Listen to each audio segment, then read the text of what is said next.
Mga master, the long wait is over. No, maraming salamat sa lahat ng mga informants po natin nagpadala ng mensahe at nag-inform sa atin tungkol sa email na pinadala ng mga GSIS branches, no, doon sa mga agency authorized officers. At laman nga po ng advisory nila na ito na sa September 9, araw ng Sabado, yung pagsisimula ng kanilang implementation sa tinatawag na GSIS MPL Flex. At dahil nga sa pag-implement ng MPL Flex ay mayroong cut-off doon sa approval ng MPL Plus applications, no? So dapat hanggang bukas ng 1:00 lamang ng hapon yung pag-approve ng mga MPL Plus applications. Ano man pong magiging application sa MPL simula po 1 PM bukas ay hindi na po ika-consider ng GSIS, wala pong mangyayari, and they will be required to reapply pagdating ng September 9 doon na sa MPL Flex. So kung gusto po ninyo na MPL Plus ang ma-avail, mag-apply na po kayo ng MPL Flex, MPL Plus ngayon at hanggang bukas ng umaga, no, para ma-approve na rin ng inyong AAO. Dahil pagkatapos po ng 1:00 ay MPL Flex na yung i-consider ng GSIS. Muli po nabanggit ng GSIS ito pong mga mahalagang impormasyon tungkol sa MPL Flex, no? From 7% na kasalukuyang MPL Plus, magiging 6% na lamang ito computed in advance para doon sa mayroong at least 3 years na premium contributions. So kung hindi po kung hindi po umabot ng 3 years ang inyong contribution, malamang nasa 7% pa rin ang inyong pong interest rate. Tapos yung long term ng loan magsisimula sa 1 year hanggang 15 years. So hindi po nangangahulugan na kung ikaw ay eligible sa 15 years, dapat 15 years talaga yung inyong applyan, no? Meron po tayong choice na mamili, kahit 1 year ay pwede pong maging loan term, no? Depende po sa atin if we will avail the longest possible loan term. At mas relax na rin ang eligibility requirement para sa mga loans. Kahit nga daw ay meron ka pa lamang 1 month contribution, pwede ka na mag-avail sa MPL Flex. Pero hindi po dito binanggit na 1 month ka pa lamang ay 15 years na ang pwede ma-avail. Hindi po yun binanggit. Sa MPL Plus mga master, yung current MPL, 3 months kasi yung minimum na requirement para maka-apply sa MPL Plus, no? At dito sa MPL Flex, from 3 months, gawin nilang 1 month na lamang. Pero of course, I don't expect na kung 1 month ka pa lang ay pwede ka mag-avail ng 15 years, no? Tandaan po ninyo na yung 6% interest rate para lamang sa mayroong 3 years premium contribution. So kung hindi ka pa umabot ng 3 years, 7% po yung inyong interest rate.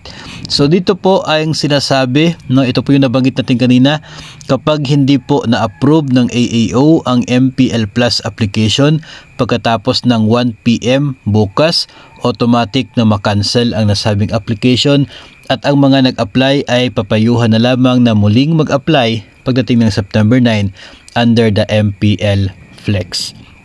So parang dalawang tulog na lamang, no, yung atin pong kinakailangan at talaga pong abot kamay na itong MPL Flex na ito.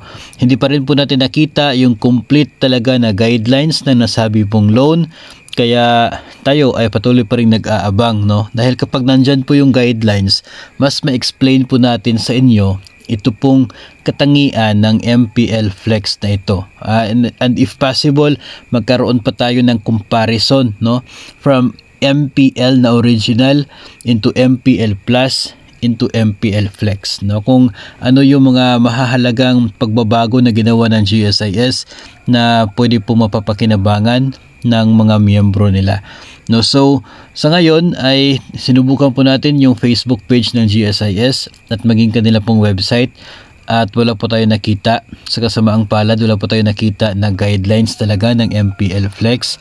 no? Siguro kung mayroon kayong link dyan o mayroon kayong kopya, pa-share naman ng atin pong maibahagi sa mga GSIS members. Pero kahit wala po tayo makikita sa ngayon, I believe na baka bukas or sa Sabado ay nandyan na po yung guidelines para po titingnan ng mga GSIS members. Of course, hindi po tayo pwede mag-apply ng isang loan kung hindi po natin masyado naiintindihan kasi mahirap na po, no? At pagdating ng araw ay sising-sisi tayo sa ating sarili at hindi natin inalam muna yung mga guidelines bago tayo nag-apply ng loan. So mahalaga po na mapag-usapan muna at maintindihan yung terms and conditions ng mga loan. Hindi lamang po ito for GSIS, no, maging sa mga bangko na rin.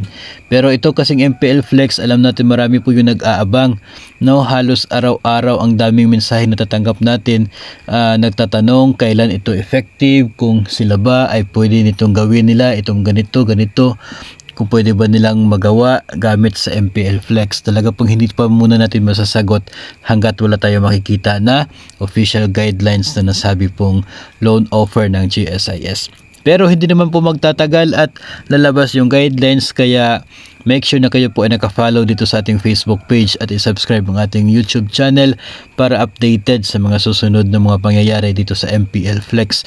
No, abangan po yung gagawin nating comparison sa tatlong version ng MPL nitong GSIS na ito at kung paano nag-evolve at paano ito naging mas malawak yung natutulungan.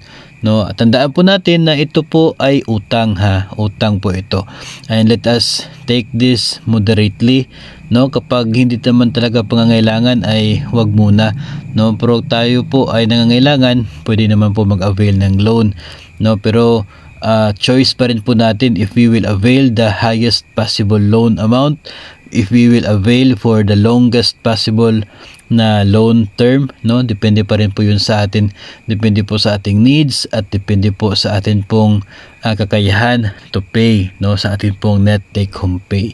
So abang-abang na lamang tayo sa mga susunod na mga pangyayari dito po sa MPL Flex na ito, and make sure na kayo po ay nakasubaybay sa ating mga susunod na mga uploads para po kayo ay updated sa mga latest sa issues ng MPL Flex.